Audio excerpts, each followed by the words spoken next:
57회 시험자 중에서요 2교시의 문제가요 첫 번째 문제가 뭐였어요? 절토 사면에 붕괴 원인 쓰라 그랬죠. 그 다음에 두 번째는 붕괴 형태 쓰라 그랬고요. 그 다음에 두 번째는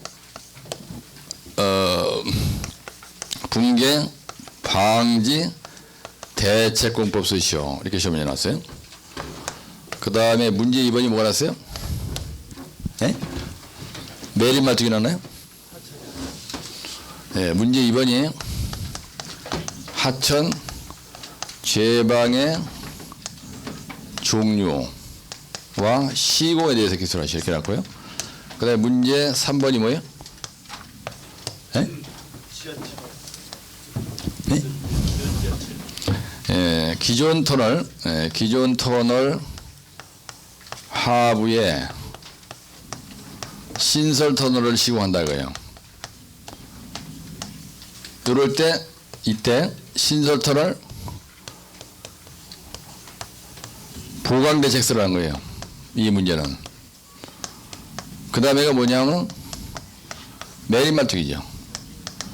매립 말뚝에 대해서 뭐라고 그랬냐면요. 종류와 그 다음에 뭐라 그랬죠? 특징 쓰라 그랬어요? 그 다음에 시공 수시 이렇게 놨죠? 그 다음에 문제 5번이 뭐예요? 예, SOC 사업에 대해서 종류라고는 하진 않았지만 종류를 써야 돼요. 그 다음에 갈등에 대한 원인이라는데 원인과 해소 방법 수시 이렇게 놨죠? 예. 그 다음에 마지막 문제가 뭐예요? 예, 예, 항만공사에서 항만구조물에서 피복공사 그냥 막연하게 이렇게 해놨어요. 그냥 기술하시 이렇게 하는 거예요. 이거는 피복석 쓰라는 거예요. 피복석. 그래서 이거는 방파제 그림을 한 5개 그리면 되는 거예요. 요거는 그러면 뭐 60점은 그냥 따고 들어가는 거거든요. 그래서 그 책에 보면은 답이 있지만 이 57페이지에 있는 이 문제는 지난번에 86개 때도 났었거든요. 그죠? 예, 86개 때 났죠? 그래서 거기 보면 58쪽에 비탈면의 붕괴 원인이 있어요. 예, 처음에 개요를 썼을 거고요. 그 다음에 붕괴 원인이 있어요. 이걸 쓸 때 이렇게 도표로 쓰는 것보다 그죠? 이 붕괴 원인만 가지고 한쪽을 쓸 수가 있어요. 여러분들 이걸 늘어놓으면 이런 식으로 예? 이 붕괴 원인을 늘어놓죠? 그럼 이걸 갖다가 물일인가요? 이걸로 외우신 거 있죠? 예. 이걸 가지고 쓰면은 하나 둘 셋 넷 이게 12줄이에요. 이게 한 페이지가 된다고요. 이렇게 늘어나야 근데 붕괴 형태는 토사사면의 붕괴 형태가 있죠. 예, 토사사면의 붕괴 형태가 있고 그 다음에 암석사면의 붕괴 형태가 있어요. 그래서 이거는 저선내라 그랬죠. 그 책에 보면 저선내 이렇게 되어 있어요. 이게 사면이 이렇게 있잖아요. 그러면 사면 저업하기가 뭐냐면요. 여기 사면이 이렇게 있고 그 다음에 여기 이렇게 있어요. 이 책에 있습니다. 그러면은 여기서까지가 사면이야. 그래서 이거 사면 내파기예요. 이렇게 파괴되는 걸 우리가 사면 내파기라 해. 그 다음에 선단이라는 건 사면의 선단은 이 자리를 사면 선단이라 합니다. 그럼 이렇게 파괴되는 거를 선단 파괴라 해요. 이걸요. 선단 파괴, 이거는 저부 파괴. 사면이 여기가 선단이면요. 이렇게 파괴되는 거예요. 예. 그래서 이걸 갖다 저부 파괴라 합니다. 여기는 암이고요. 여기가 토사다는 거예요. 그래서 암과 토사의 경계층으로 물이 이렇게 돼서 날아가는 거예요. 어떤 산이 선단 파괴가 일어났다 얘기는요. 암이 이렇게 깔려 있다는 거예요. 그 다음에 사면 내파괴다는 여기는 암이고 여기는 토사다 이런 얘기입니다. 그래서 이걸 약자는 내가 저선내 이렇게 얘기하잖아요. 그 다음에 암석사면의 파괴 형태는 원형 파괴, 평면 파괴, 쐐기 파괴, 전도 파괴. 시험 보기 전날도 이거 얘기 많이 했죠. 뭐 때문에 얘기했냐면요. 뭐 때문에 얘기했죠? 원형 파괴는 어떻게 하는 게 그림이 특이하다 그랬어요? 불연생면이 불규칙하게 이렇게 금이 쫙쫙 간 거. 그럼 원호 모양으로 쏙 빠져요. 원호 파괴라 해요. 평면 파괴는 뭐냐면요. 산이 이렇게 있는데 발파를 해놓고 보니까 크랙이 이렇게 쫙쫙 간 거예요. 예. 그래서 이걸 갖다 무슨 방향이라고 했어요? 절취 방향. 그죠? 그 다음에 이거는요, 불연성면의 방향이에요. 그래서 절치 방향과 이 불연성면의 방향이 동일해. 예, 불연성면의 방향과 이 방향이 요 방향과 절치 방향이 동일하면은 이렇게 파괴되는 거예요. 이렇게 평면 파괴라 그래 이걸. 쐐기 파괴는 뭐냐면요, 터널을 이렇게 뚫고 나가는데 막장을 딱 보니까 크랙이 이렇게 간 거예요. 그 다음에 막장을 딱 보니까 크랙이 이렇게 갔어. 아직 굴착을 안 해서 눈에 보이진 않지만 이 자리가 발파를 1m 딱 하잖아요. 이 얘기입니다. 이쪽으로 굴착을 해나가는 거예요. 굴착을 해나가는데 이렇게 돼 있다고 생각해 보세요. 그럼 아직 여기는 굴착을 안 했잖아요.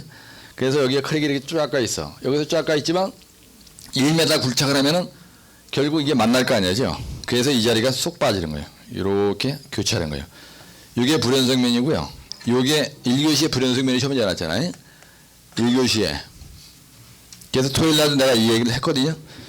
그래서 시험장에 가서 불연성면이 시험 문제가 났을 때는 원평세전 불안교반을 이런 식으로 그려라. 그래야 답안지가 차별화된다. 그래서 불연성면이 서로 교체하면 이 부분이 쐐기 파괴로 쏙 빠지는 걸 이렇게 쓰라고 그랬어요, 내가. 근데 이렇게 많이 썼더라고요. 예, 선배님들이. 이거 쐐기 파괴라는 거예요. 쐐기 모양으로 쏙 빠진다면서 쐐기 파괴라는 거예요.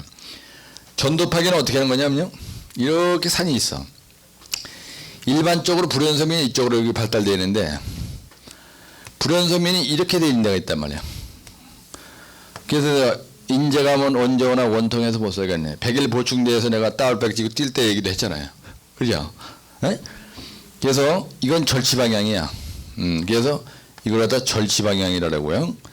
그 다음에 요거는 불연성면의 방향이에요. 그죠? 예, 안반의 크랙장 불연성면의 방향이라고. 그래서 절치 방향과 불연성면의 방향이 반대잖아. 그지?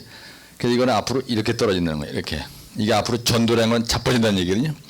그걸 토플링 밸류어. 그래서 전도 파괴. 이렇게 쓰는 거예요. 나한테 강의를 듣지 않은 사람은 이런 그림을 절대로 못 그립니다. 이런 그림을 그릴 때 밋밋하게 그리지 말라 그랬죠, 여러분들. 에?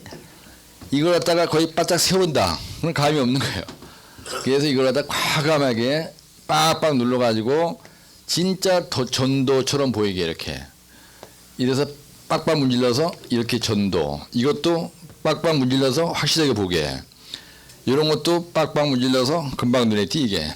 이렇게 하라는 거예요. 그래서 이거를 4개 그리는 보다 이렇게 많이 그린 사람이 답안지가 더 시원해 보이겠죠. 그렇죠? 예. 이것도 마찬가지예요. 다음에 시험장에 가면 여러분들이 이 그림을 그려야 될 문제는 어떤 형태로 출제되는 간에 무조건 출제됩니다. 예? 그러니까 이번에 시험장에 가서 원평세전 불안교반을 이렇게 그리라는데 이거를 제대로 못한 사람은 이 강의를 들으면서 다음에 갔을 때 이 그림을 그려야 될 문제는 어떤 형태로 나든 간에 꼭 나게 돼 있어요. 그래, 그걸 염두에 두시고 확실하게 암기하시라는 얘기입니다. 그래서 이 그림을 그릴 때 제대로 이것도 한두 줄 긋는 것보다 이렇게 이렇게 오른 모양으로 쏙 빠진다는 거예요. 그래서 원평세전 뭐라 그래? 불, 그 다음에 이거는 한, 그 다음에 교, 그 다음에 이걸 반 이렇게 하잖아요. 무슨 말이에요? 원형 파괴는 불연성면이 불규칙하게 발달되어 있는 경우, 평면 파괴는 불연성면이 한쪽 방향으로 절치 방향과 동일하게 이렇게 발달되어 있는 경우, 쐐기 파괴는 교라는 건 불연성면이 서로 교차하는 경우, 전도 파괴는 불연성면의 방향과 무슨 방향이 반대라고요? 절치 방향. 절치는 이렇게 하지 이렇게 자르는 게 없습니다.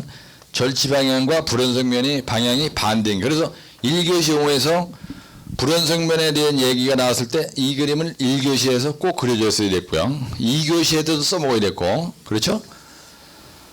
3교시인가? 요거. 신설토랄 이거 할 때도 여러분들이 저 그림을 그렸어야 돼요.